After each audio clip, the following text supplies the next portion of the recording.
बिस्मिल्लाहिर्रहमानिर्रहीम अस्सलाम वालेकुम वरहमतुल्लाहि वबरकातुहू अज़ीज़ तुलबा। आज हम चेंज द वॉइस में पास्ट कंटिन्यूस टेंस को डिस्कस करेंगे।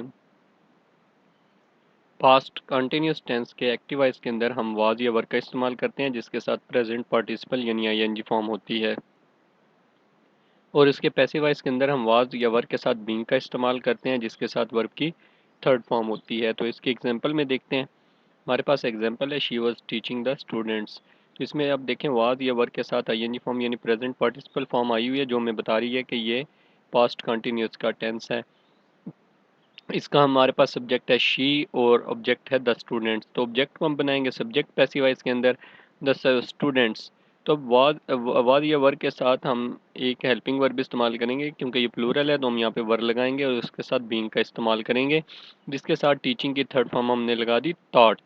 The students were being taught by हमने लगा दिया, और शी का हमने ऑब्जेक्ट लगा दिया her. The students were being taught by her. Next example, the teacher was helping the students. The students object है तो हमने इसको सब्जेक्ट बनाया द स्टूडेंट्स, और प्लूरल है तो हमने वर लगा दिया जिसकी वजह से, और उसके साथ हमारे साथ लग गया बीइंग। बीइंग लगाने के बाद हमने आईएनजी हेल्पिंग की थर्ड फॉर्म इस्तेमाल की हेल्प्ड, बाय लगाया और द टीचर को हमने ऑब्जेक्ट के तौर पर लगा दिया। Why were they beating the boy. तो वाई क्योंकि इंट्रोगेटिव सेंटेंस को जाहिर कर रहा है तो हम यहाँ पे वाई शुरू में ही लगाएंगे। तो उसके बाद हमारे पास ऑब्जेक्ट है यहाँ पे द बॉय। द बॉय को जब हम सब्जेक्ट बनाएंगे तो उसके साथ लगता है वाज, तो हम वाई के फ़ौरन बाद लगा देंगे was. Why was the boy, और बीइंग हमने फार्मूले के तहत लगाया, और बीटिंग की थर्ड फॉर्म हमने लगा दी बीटन बाय, और दे का हमने लगा दिया them. She was drinking cold water.